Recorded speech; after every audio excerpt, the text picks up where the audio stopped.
All right, guys, making another one today. I didn't think I would actually make another video today, but I have some late night errands that I need to go get done real quick on my day off and grab some food because I'm hungry. But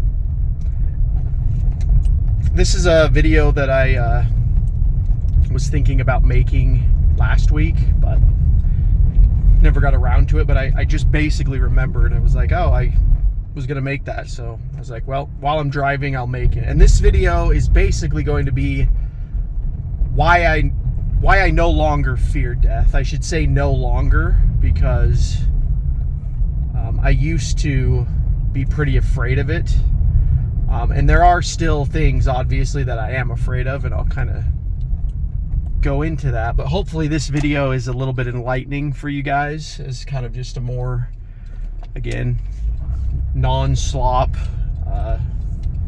metaphysical, philosophical type video. But yeah, the reason I was thinking about this, and I'm not going to name names or, be too specific, but I'll just say in my sphere of people, and that includes, friends, family, there's been a lot of death and disease lately. We'll just put it that way. Not really disease, but like illness, things of that nature. As I've said before, in my birthday video, I turned 37 this year, so I'm also now at that point where I'm like right next to 40, basically. Like it's the beginning of my late 30s, you could say, or I guess 34 through 36 is your mid 30s. So yeah, 37 is the beginning of the late 30s, and then basically it's to 40, and then after 40, as I keep hearing from a lot of people, it's all downhill from there. Basically, there's no basically from what I heard is like when you turn 40, everything that was like kind of easy for your body to do before 40 takes like legitimate effort, and you can't really like get away with things anymore, right? This guy I watch on Odyssey every now and then, Turd Flinging Monkey, he's kind of a funny guy, but don't really agree with a lot of his stuff, but he's fun to listen to, and I kind of enjoy his geopolitical analysis. But he basically said it like this. He said, like, in your 20s, you're basically like invincible.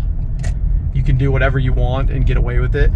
In your 30s, you just have to be like not stupid, basically. Like, you can't get away with anything, but if you're just not stupid and you don't do crazy things, you'll be fine. But yeah, he's basically said in your 40s, it's like you basically have to think about everything you do. And the reason I'm kind of rambling on about that is because ever since I was about 24, actually, I've been extremely health conscious. I know it didn't really look like it in my old videos because I was pretty fat, but I remember when I became health conscious, I got carpal tunnel when I was very early 20s, like 23, 24, and I had to end up getting surgery for that. This would have been in 2012 that I got the surgery. But I remember, I don't believe that you're like a hypochondriac, but I remember that was like the first year where my like hypochondriac tendencies started. And what do I mean by that? It's when I became health conscious, and what I always like to tell my friends when they ask me about health stuff is that it was when I sensed my mortality for the first time. Like I literally had not even thought about death until I was about 23, 24. And so I've kind of always been conscious of this since then, right? I never was a big partier. I never did any like crazy drugs, or basically the worst I did was I got kind of fat. I ate like ice cream and stuff like that, and drank soda. But I think my heaviest I've ever been was like 280. So I've never been like over 300 pounds. I don't even know what that feels like. Like sometimes I look at these people that weigh like 300, 350, and I'm like, I don't even know how they operate in life.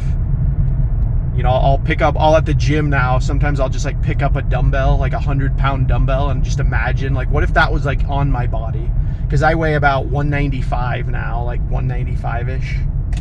So it's like, add that, I would be 295, right? Adding 100 pounds.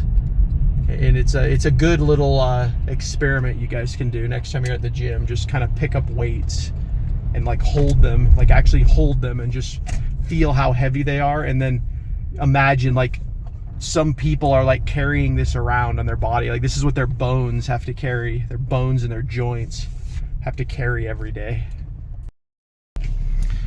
So yeah, I'm saying all this to basically say that I've always been pretty health conscious. Also, I joked with my friends too that I used to really be addicted to the show, My 600 Pound Life. It's a horror show for sure, guys, but that show really motivated me. I think I was like late 20s when I started watching that, but that was what motivated me to lose the weight. I remember like just the few pounds I had. I think I weighed like 250 at that time. But that really motivated me to be like, okay, I gotta actually just lose all the weight. And that was when I kind of went like, not keto, but I started like looking into intermittent fasting and all this stuff. So yeah, I'm basically just blathering on about my health regime at this point. What does this have to do with the video about death? Well, the reason I bring it up is because I've never been afraid of dying, but I've always been afraid of suffering before dying. And I've seen this in my own personal family. When my grandmother died, she actually went through quite a bit of suffering right near the end of her life. She was in very good health for most of her life, up until like literally the last couple months before she died. And so she's had a big impact on me. As far as how I think about it, I just, you know, there are certain things that happen where they just kind of impact you. And so that was one of the ones where I was thinking, you know, it really would suck to just like really suffer at the end. But as far as dying goes, this is the broader point of the video. Like, and I've talked about Peter Thiel and the tech bros and, you know, the politicians and all that before, but the whole reason why the world is the way it is because you have all of these people that just refuse to get old, even though they're getting old. We have a I don't know, this is if you guys follow the what do we say, the model scene, right? You might know who Kylie Page is. Yeah, she was another, you know, another film star, we could say, that died really young. I think she was like 27, and they found her. She was like overdosed with fentanyl, and she had like all this plastic surgery. She was addicted to fentanyl, drugs. They bring up Ozempic now. I guess Ozempic's or anything, but yeah, all these people, right? And it happens really bad in like movies and you know, the alternative industries and, you know, Instagram models and all that, is they just have this obsession with youth. But in their obsession with youth, they end up like killing themselves faster. It's very odd. It's like in order to not die, we're going to die as fast as possible. And you know, there is some human logic to this subconsciously. You could say metaphysically is like, it's better to die young than to live to be old or whatever. That's like some new age crap. I'm not subscribing to that, but there is that mantra where maybe a lot of these people think like that. But yeah, I'm just seeing a lot of people just die really abruptly now. And obviously, you know, the elephant is in the room here, that there was a certain injection that happened during 2020 that is probably contributing to a lot of this as well. One that I thankfully had the foresight not to procure for myself, we'll just say.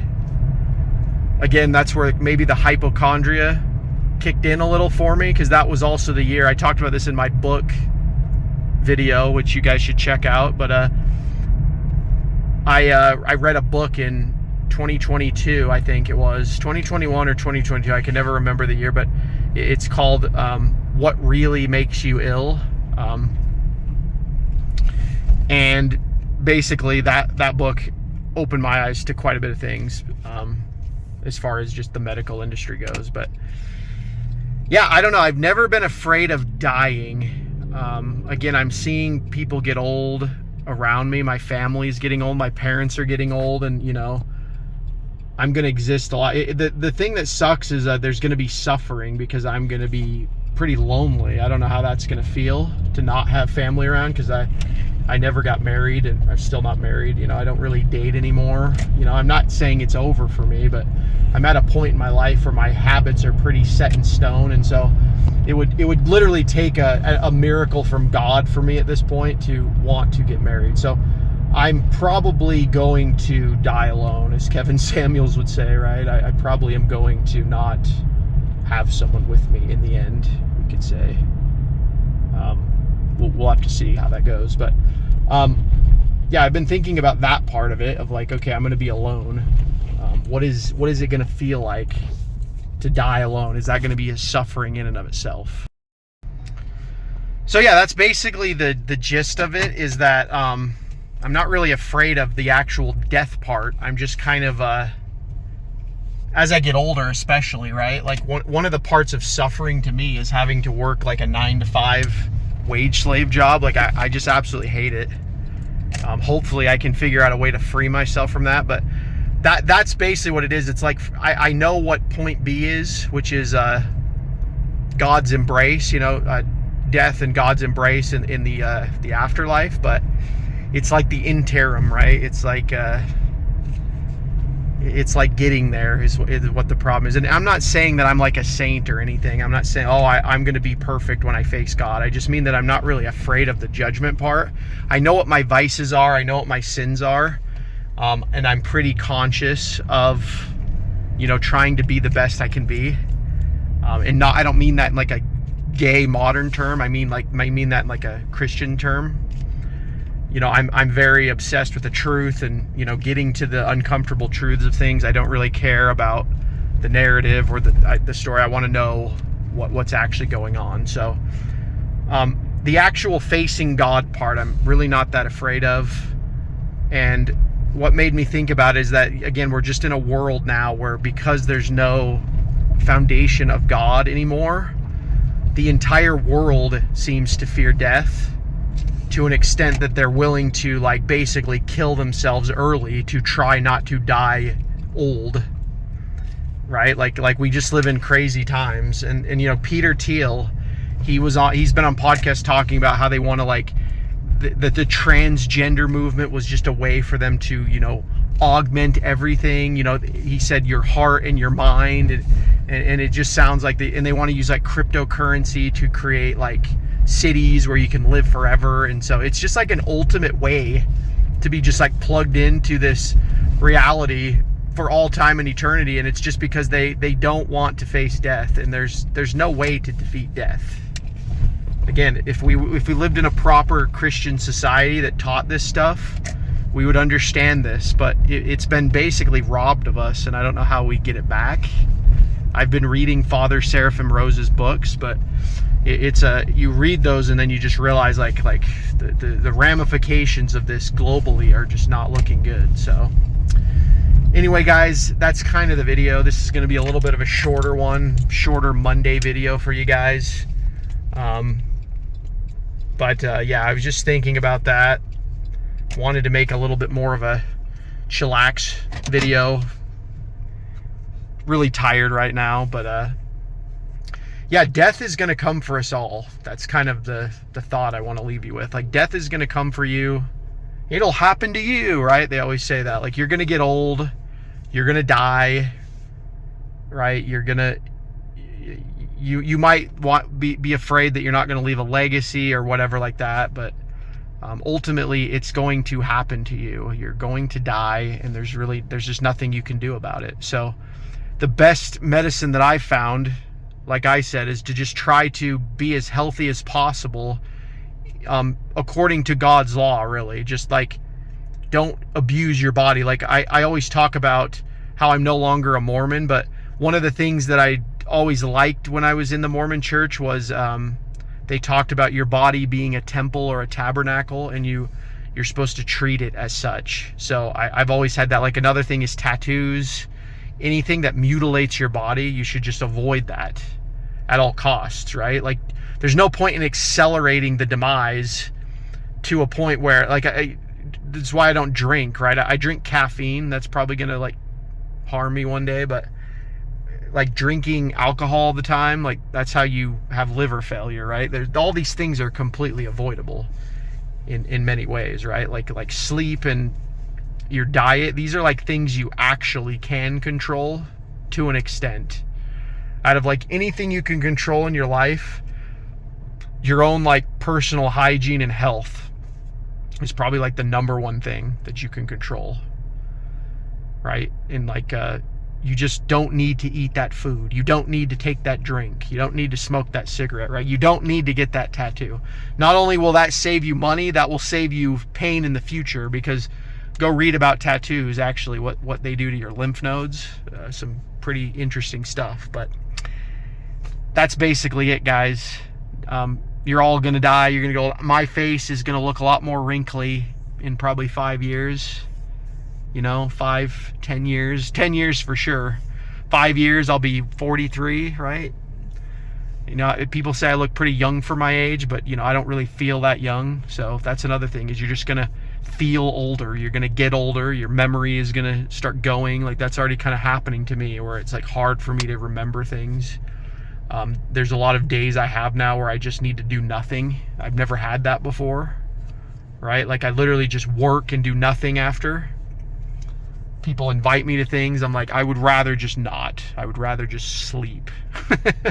And I didn't have that as much when I was younger. So anyway, guys, that's the video. I hope this helped you in some way, left you with something. Again, I'm really bad. I didn't say it at first, but if you're new to the channel, if you got all the way to the end, thank you.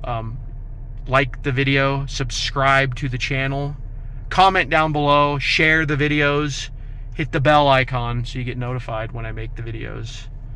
But yeah, that's all I have for you guys. Hope you have a great rest of your day, night, whenever you're watching this. And I'll talk to you all later.